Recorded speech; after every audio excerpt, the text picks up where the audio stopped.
Hi, it's Laura, and today I wanted to share a couple tips for a first-time ayahuasca retreat based on my own experiences at Dream Glade about a year ago.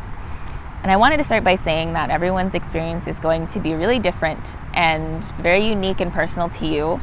Some people aren't even that open to the medicine, so you really won't know what you're going to get until you do it, and that's something that you just have to learn to accept, no matter how many videos you watch.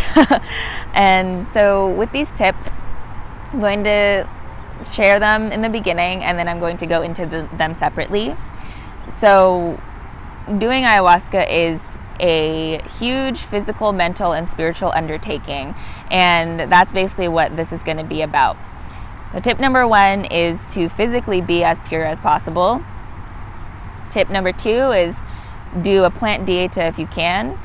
Tip number 3 is work on your intentions before going. Tip number 4 is try and have a mindfulness practice like meditation, yoga. Tip number 5 is when you're at the retreat, be sure to ask for help. Tip number 6 is try and be open at the retreat. And tip number 7 is while you're waiting to go on the retreat, practice letting go and having no expectations. So the first one, physically be as pure as possible.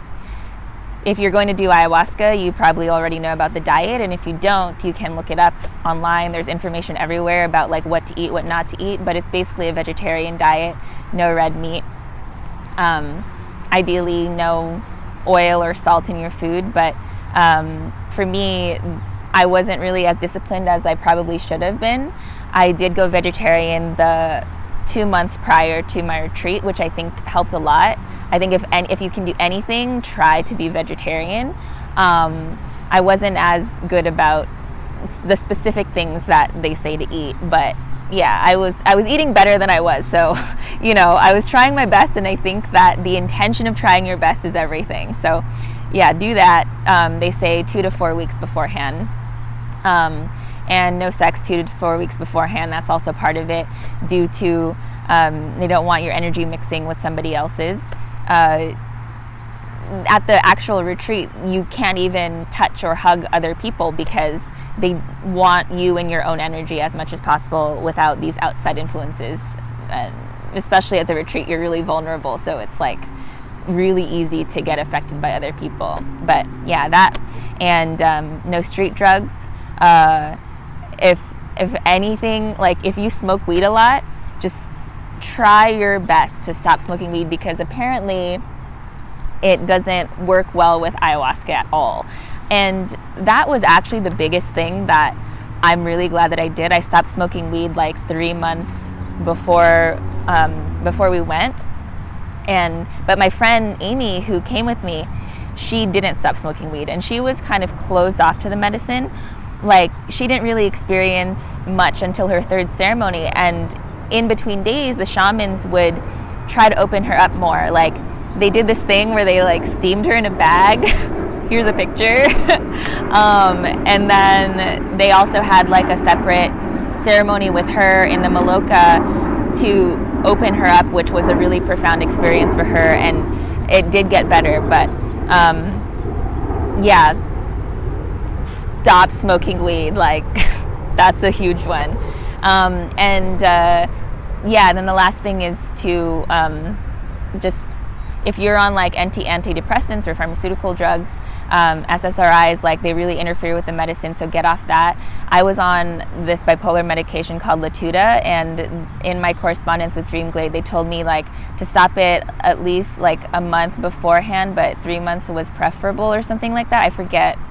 But as soon as I started corresponding with Dream Glade, I got off my medication, and that helped a lot.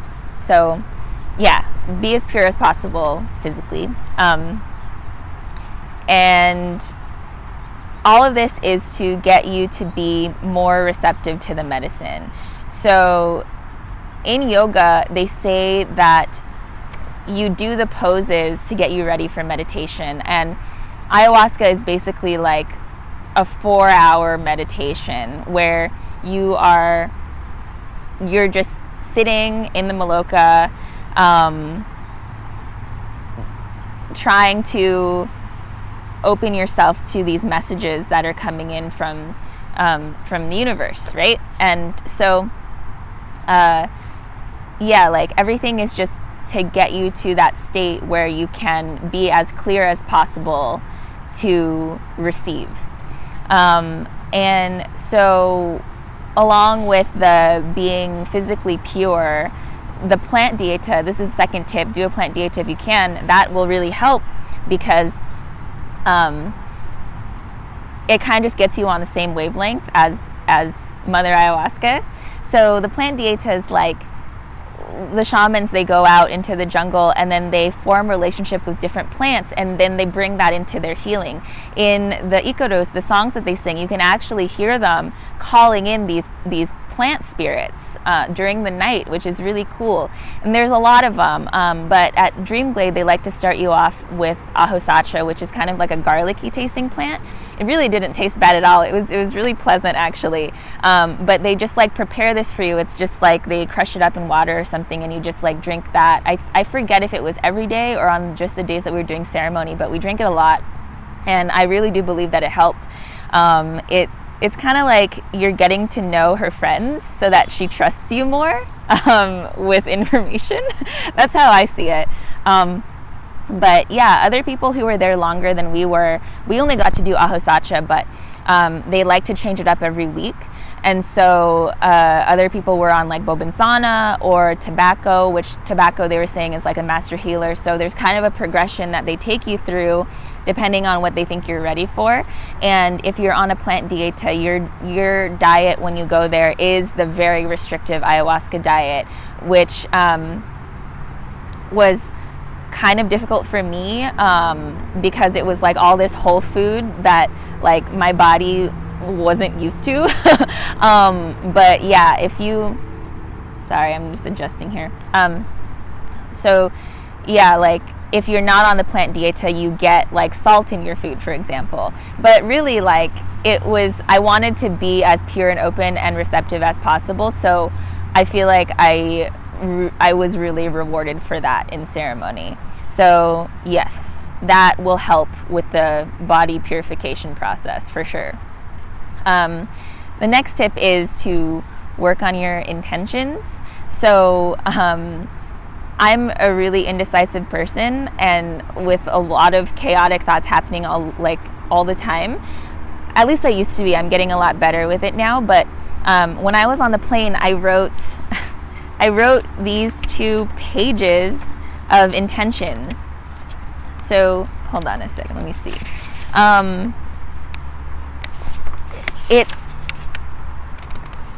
It's like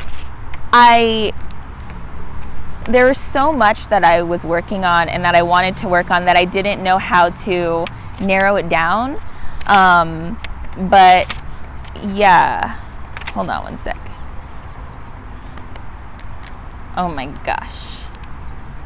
Okay, so these are my pages of intentions. My journal kind of got wet from rain in the Maloka, but you can see how there's a lot here. And I can give you some examples of these. For example, teach me how to love, teach me balance, show me my path, teach me how to focus, help me manage my time, teach me how to not be overwhelmed, show me what is my path, help me let go, teach me how to let go, teach me how to believe in myself, show me my truths, core values, teach me courage, help me embrace being human, help me break through these walls, help me be unstuck, teach me commitment, show me who I am, teach me how to live, help me stop wasting time, teach me how to create, teach me conviction, show me joy, show me what's holding me back, show me my purpose, teach me how to stop caring so much, teach me how to stop caring about what others think of me, teach me self-love, show me how to help others,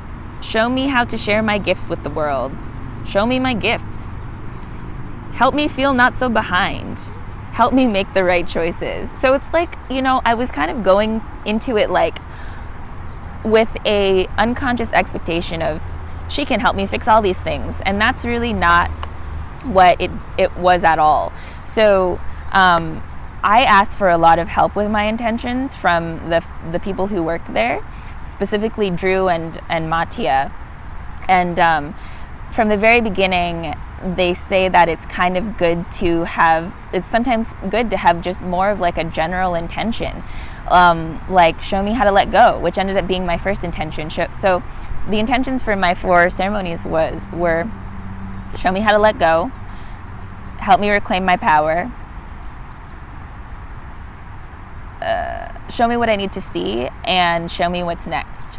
So like having something really short, sweet, is good, because when you go up there and you get your little glass with the ayahuasca, it's good to put your intention into that glass and just and be really centered with it, be really centered on what you want. But it's also not as serious as you'd think. And the reason why, which I learned only through doing, was the entire time you're there, you're under the influence of this medicine, right?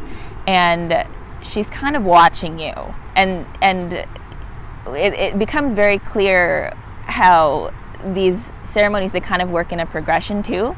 And so if you go into it with all these intentions just in your heart, she'll know. She knows what you need. She knows what you want.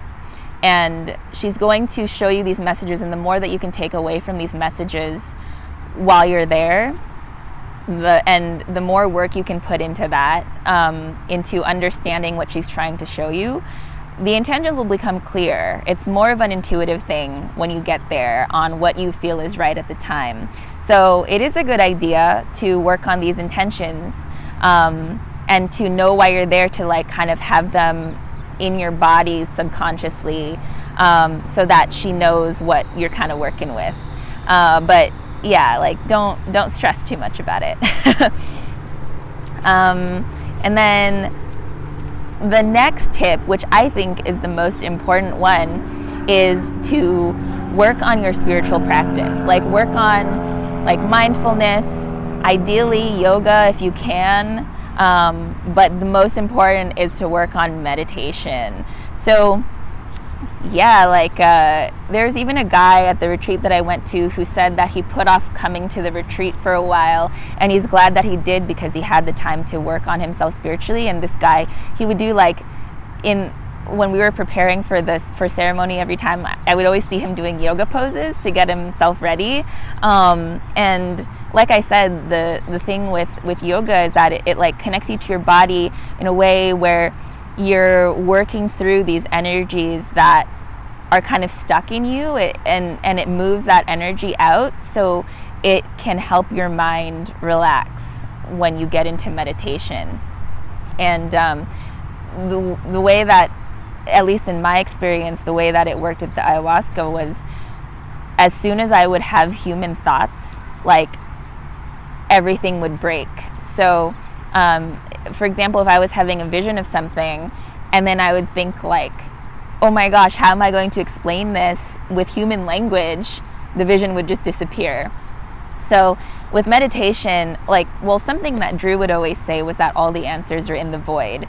And the more that I practice Kundalini Yoga, the more that I see that answers and epiphanies and messages, they come to you when your mind is silent.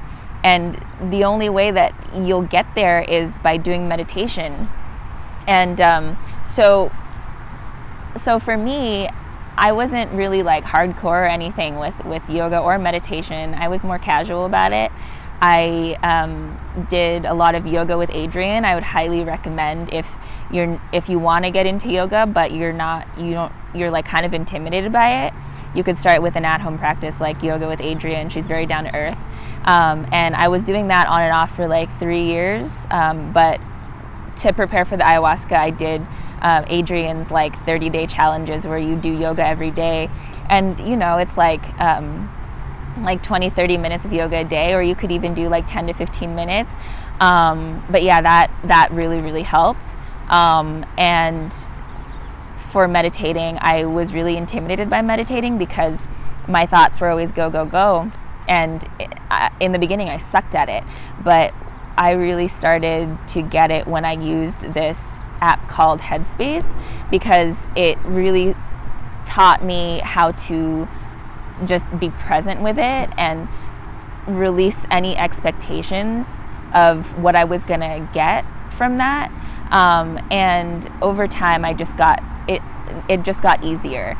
And so if you haven't started meditating, like, I would highly recommend just starting with maybe Headspace or guided meditations on YouTube to release that kind of fear of being alone with yourself in your own mind, because this is the biggest one.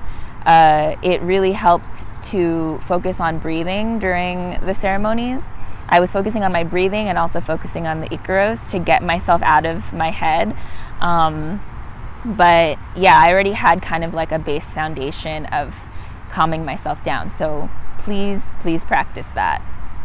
When you're at the retreat, asking for help, that's the next tip, is a big one. They said that they could get you out of something in like 5 minutes that you'd be suffering through the whole night.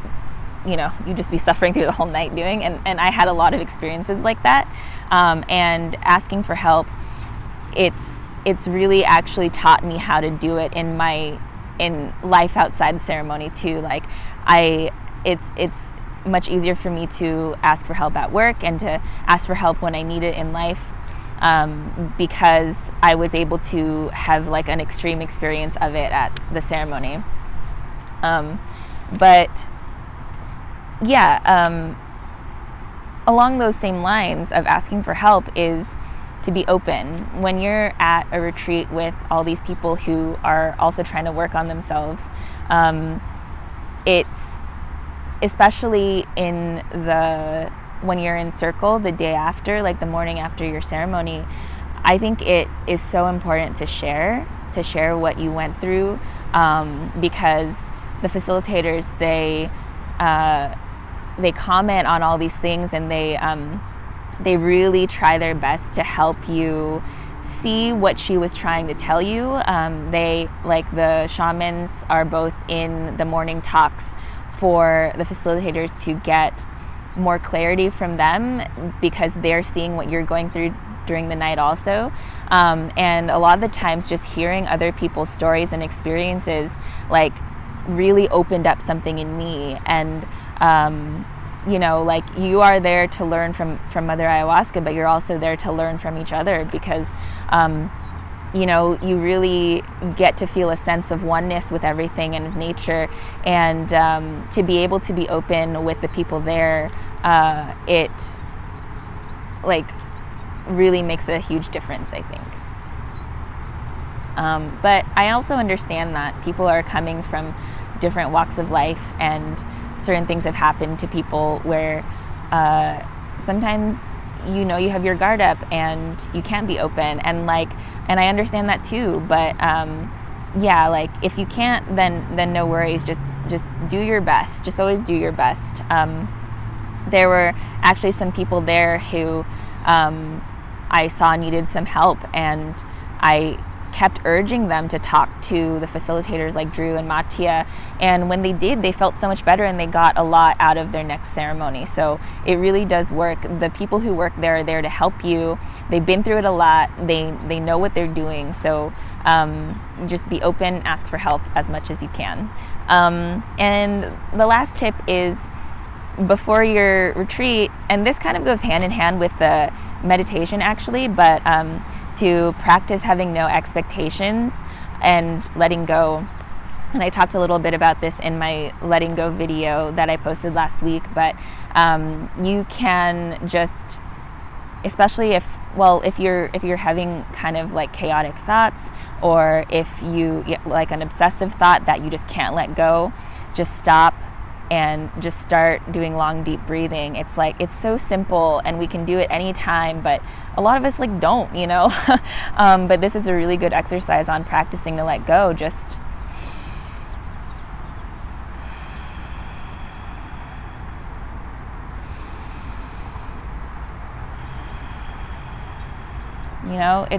it's that simple. And when you're breathing, like, awareness is everything. Awareness, like, that's what mindfulness is, just being aware of how you feel in your body, being aware of releasing tension, being aware of how you feel your body relaxing. That's letting go. Just focus on your breath, and that will get you out of your head. And yeah, along those same lines, just try to not have any expectations, which is more about living in the present. Again, meditation and yoga will help with that. Being more aware of how your body feels, being more aware of your surroundings, your five senses, focusing on things that are outside of yourself, things that are bigger than you, will really help release expectations of how you, because expectation, it's really about control, isn't it? Like, how you expect something to go your way, or you expect something to be a specific way when it's really out of your control. And going to ayahuasca, it is completely out of your control. But I think to end this video, if you're nervous or whatever, just know that when you go there, you're going to get what you need. And that's what I mean by releasing expectations. Just know that you're going to get the experience that is going to be best for you to grow from. And Mother Ayahuasca, she knows. And that's why, just to try to center yourself as much as you can, and she'll give you what you need. And it's all love, But yeah, so hopefully this helps. If you have any more questions, please feel free to leave comments below. I love answering comments. It's been really cool to hear from people who are actually going to be doing these ceremonies in the next couple of months. So yeah, I wish everybody luck. I wish you luck. And yeah, just practice being alone with yourself.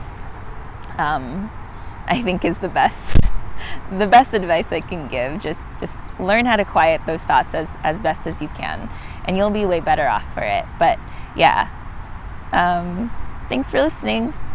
Till next time.